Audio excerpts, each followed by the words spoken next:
I know the tribes of Africa. They are all alike. They only respond to force. It was and is my policy to use force with terrorism and even brutality. I shall annihilate the African tribes with streams of blood and streams of gold. Only following this cleansing can something new emerge, which will remain. These are the words of General Lothar von Trotha, a German military commander during the 20th century. Trotha had been commanded to quell the ongoing Herero uprising, which the previous commander, Theodor Lutvin, had failed to do. It is expected that the notorious general would be called in for this assignment. Crushing uprising was something he was good at. 1894 saw Trotha crushing the Wahehe rebellion, and in 1899 to 1901 he served as brigade commander of the East Asian Expedition Corps, where the Boxer Rebellion was crushed. His success in previous operations is owed to the general's ruthless aggression, a ruthlessness he would extend to the Herero of Namibia. Lutvin had attempted by all means to end the conflict amicably, but Trotha's aggression won preference. But to understand this conflict and eventual genocide, we must understand its roots. By the time of the scramble for Africa, German colonization had already gotten a foothold in Namibia. Adolf Luderitz had owned a stretch of coast, fraudulently purchased from a reigning native chief, that the German Empire had a protectorate over. So, at that Berlin Convention in 1885, Germany was awarded the rights to make Namibia a settler colony. As such, for the next years, Germany expanded inland, confiscating or receiving in exchange for protection land from the Hereros, the Nama, and other native groups. A point to underscore in this conflict is how the racist view of the African tribes affected how they were treated under German rule. The average German holds that the native has a right to exist only insofar as he is useful to the white man. Colonialists envisioned Namibia a predominantly white nation, with the native peoples as subservient to them. The German Colonial Federation held that every colored person must regard a white man as a superior being. As such, German settlers were encouraged to seize land and cattle from the native peoples and to subjugate them as slave laborers. Eventually, dissent begins to spread among the natives. Frustrated with their complete loss of power and the breakdown of their traditional hierarchies, uprisings and rebellions became commonplace. Theodor Lutvin, appointed governor, would be responsible for quelling the violence in the area. Lutvin had an understanding of how the native people felt. The Herero from early years were a freedom-loving people, courageous and proud beyond measure. On the one hand, there was the progressive extension of German rule over them, and on the other, their own sufferings increasing from year to year. This perspective, however, did not change Lutvin's goal of German colonization without bloodshed. When African groups did not accept subjugation by signing protection treaties, Lutvin attacked and forcefully subdued these communities. Resentment stewed, primarily among the Nama and Herero. Loss of land, loss of cattle, loss of power, and loss of dignity. These groups were enraged and their pride was wounded. The Herero Wars that would emerge from 1904 were only inevitable. By 1903, the Hereros had ceded over a quarter of their land. And early in the months of 1904, the Herero would orchestrate a surprise attack on a German settlement. Lutvin, along with most troops in the region, had traveled south to deal with another rebellion. This left almost no troops in the area. The attack was on the colonial town of Okahanja. The attack was led by Samuel Maharero, who would forbid his troops from killing any uninvolved people.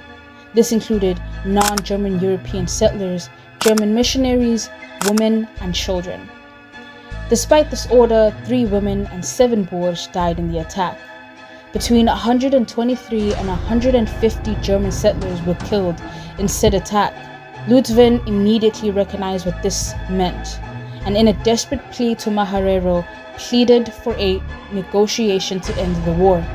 In this, Lutvin acted on his own, heedless of the prevailing mood in Germany, which called for bloody revenge. This plea fell on deaf ears. The The Herero fought using guerrilla warfare tactics, making use of the familiar terrain. In the first months of the war, the Germans would suffer many losses. This would not go down well with German society. The Germans suffered more than defeats in the early months of 1904. They suffered humiliation, their brilliant modern army unable to defeat a rabble of half-naked savages.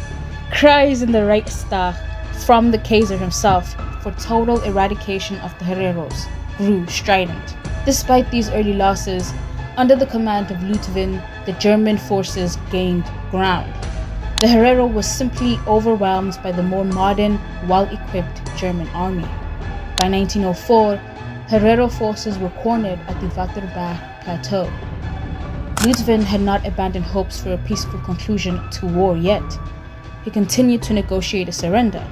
However, Berlin had grown tired of Ludwig's slow progress. Unable to hold out much longer, Ludwig was forced to ask for more forces. A new commander-in-chief came to town, along with 10,000 new troops on the 11th of June, General Trotta.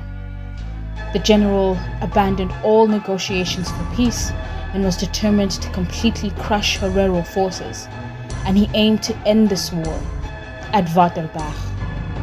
I believe that the nation as such should be annihilated, or if this was not possible by tactical measures, have to be expelled from the country. The constant movement of our troops will enable us to find the small groups of this nation who have moved backwards and destroy them gradually. The general had decided.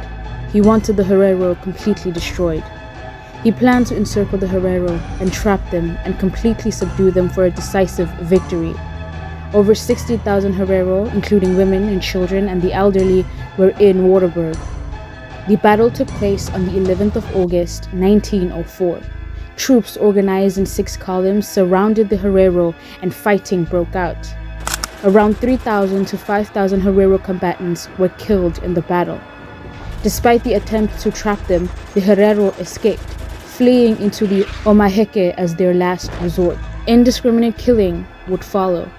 As men, women, and children fell to the ground exhausted, the Germans killed whoever they came across. I was present when the Herero were defeated in a battle in the vicinity of Waterberg. After the battle, all men, women, and children who fell into German hands, wounded or otherwise, were mercilessly put to death.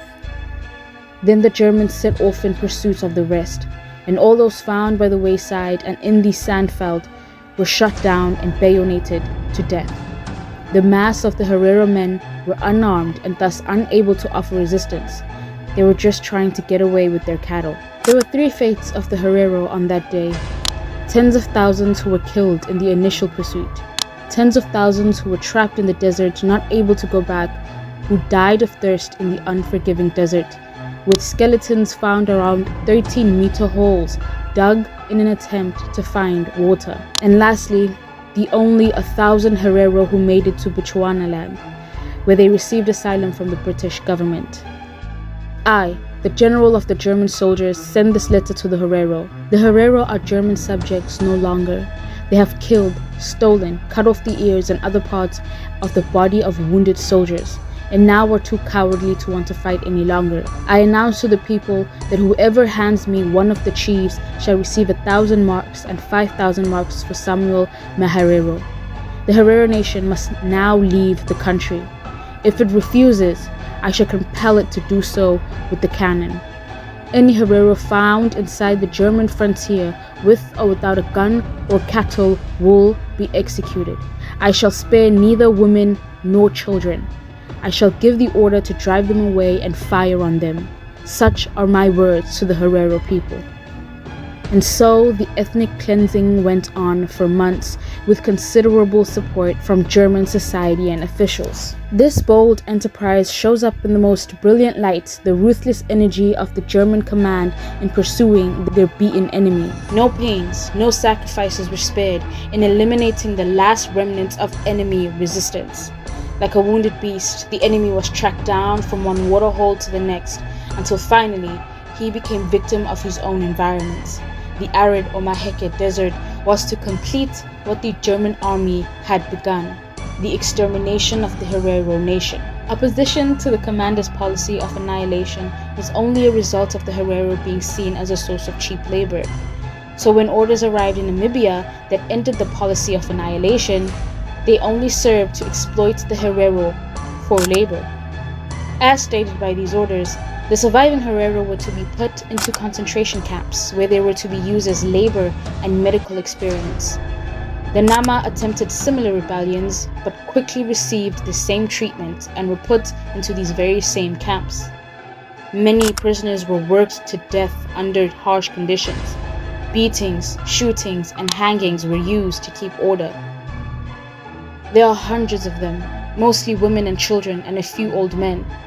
When they fall, they are sjambocked by the soldiers in charge of the gang with full force until they get up. On one occasion, I saw a woman carrying a child of under a year slung at her back, and with a heavy sack of grain on her head. She fell. The corporal sjambocked her for certainly more than 4 minutes, and sjambocked the baby as well. A woman who was so weak with illness that she could not stand crawled to some of the other prisoners to beg for water. The overseer fired 5 shots at her. 2 shots hit her, one in the thigh and the other smashing her forearm. In the night, she died. According to accounts, food was scarce, with prisoners often receiving uncooked rice as their only source of food. As a result, many died from starvation and malnutrition. Diseases were another common cause of death, as dysentery and lung disease was common. The women who are captured and not executed are set to work for the military as prisoners, so numbers of them at Angra Pupena put to the hardest work, and so starved that they were nothing but skin and bones. They are given hardly anything to eat, and I have very often seen them pick up bits of refuse food thrown away by the transport riders. If they are caught doing so, they are sjambocked. Because of the spread of disease in these camps, prisoners were used for medical experimentation. Prisoners sick with scurvy were injected with arsenic and opium. Fresh native corpses were often used for experimentation. Skeletons were used for race science, with 300 skulls sent to Germany for experiments. According to the United Nations Whitaker report, only about 15,000 Herero remained from a population of 80,000 after 1907. The highest kill count given by estimates is 100,000 Herero, and more modest estimates give a number of 65,000 Herero dead. By the end of this extermination, things didn't improve much for the native population. They continued to be used for cheap labor and still do not have many rights in their birth country. It took nearly a century for the German government to recognize the events of 1907, and a decade after that to recognize the events as a genocide. It was only in 2021 that Germany officially apologized for these events and offered reparations of 1.1 billion euros over a period of 30 years. The genocide was finally recognized as the first genocide of the 20th century.